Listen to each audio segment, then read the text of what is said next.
आपकी गाड़ी में ऐसा पेट्रोल भर सकता है जिसमें पेट्रोल से ज्यादा देसी एथेनॉल का इस्तेमाल हो और उस पर सरकार टैक्स भी ना ले।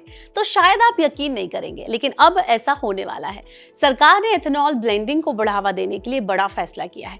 22% से ज्यादा एथेनॉल मिले पेट्रोल पर अब एक्साइज ड्यूटी नहीं लगेगी, यानी ऐसे फ्यूल को बाजार में बढ़ावा देने के लिए सरकार ने टैक्स का बोझ लगभग खत्म कर दिया है। अब इस फैसले की अहमियत इसलिए बढ़ जाती है क्योंकि भारत अपनी जरूरत का बड़ा हिस्सा कच्चा तेल विदेशों से खरीदता है, और जब दुनिया में तेल की कीमतें बढ़ती हैं तो उसका असर भारत की इकोनॉमी, इन्फ्लेशन और आम आदमी की जेब पर पड़ता है।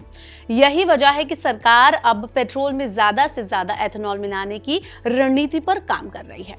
सरकार ने क्या फैसला किया है, चलिए वो बताते हैं। तो 10 जून 2026 को जारी एक नोटिफिकेशन के जरिए वित्त मंत्रालय ने हाई एथेनॉल ब्लेंड वाले पेट्रोल को बड़ी टैक्स राहत देने का ऐलान किया। अब E22, E25, E27 और E30 जैसे फ्यूल ग्रेड्स पर एक्साइज ड्यूटी और उससे जुड़ी कई दूसरे सेस को नहीं लगाया जाएगा। सरकार का मानना है कि इससे तेल कंपनियां ज्यादा एथेनॉल वाले फ्यूल को तेजी से बाजार में ला सकेंगी और देश में इसका इस्तेमाल बढ़ेगा। अभी पहली बार नहीं है, पहले भी ऐसे कदम उठाए गए हैं। सरकार पिछले कुछ टाइम से ईंधन पर टैक्स स्ट्रक्चर में बदलाव कर रही है। मार्च 2026 में भी पेट्रोल और डीजल पर एक्साइज ड्यूटी में बड़ी कटौती की गई थी। पेट्रोल पर ड्यूटी कम की गई थी, जबकि डीजल पर इसे लगभग खत्म कर दिया गया था। उस टाइम पर सरकार का मकसद ईंधन की लागत कम रखना और वैकल्पिक ऊर्जा स्रोतों को बढ़ावा देना था। आगे बढ़ते हैं और बताते हैं आपको कि जो E22 या E30 का जो मतलब है वो क्या होता है। तो ई का मतलब होता है एथेनॉल, और इसके बाद जो लिखा नंबर होता है उस फ्यूल में एथेनॉल कितने परसेंट मिला हुआ है ये बताता है। फॉर एग्जांपल E22 में 22% एथेनॉल होता है, 78% पेट्रोल। E25 में 25% एथेनॉल, ऐसे E27 में 27% एथेनॉल और 73% पेट्रोल होता है, और E30 में ऐसे ही 30% एथेनॉल होता है और 70% पेट्रोल होता है। यानी नंबर जितना बढ़ेगा पेट्रोल की जगह एथेनॉल का हिस्सा उतना ही ज्यादा होगा। अब बात करते हैं कि किन फ्यूल ग्रेड्स को मिलता है ये फायदा।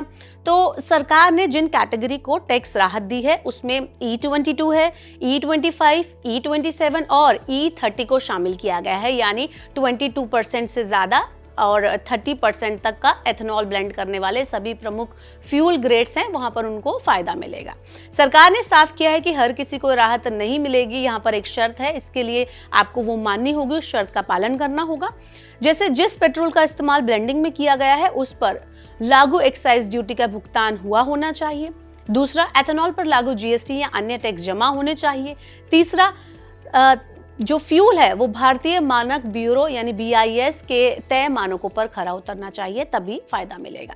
और इसके अलावा सिर्फ ड्यूटी नहीं, दूसरे जो टैक्स है वो भी हटाए गए हैं। इंटरेस्टिंग बात यह है कि सरकार ने केवल बेस एक्साइज ड्यूटी नहीं हटाई है, इसके साथ ही कई दूसरे टैक्स और सेस भी खत्म कर दिए हैं, जिसमें स्पेशल एडिशनल एक्साइज ड्यूटी शामिल है, रोड एंड इंफ्रास्ट्रक्चर सेस शामिल है, agriculture infrastructure and development cess यानी AIDC भी शामिल है।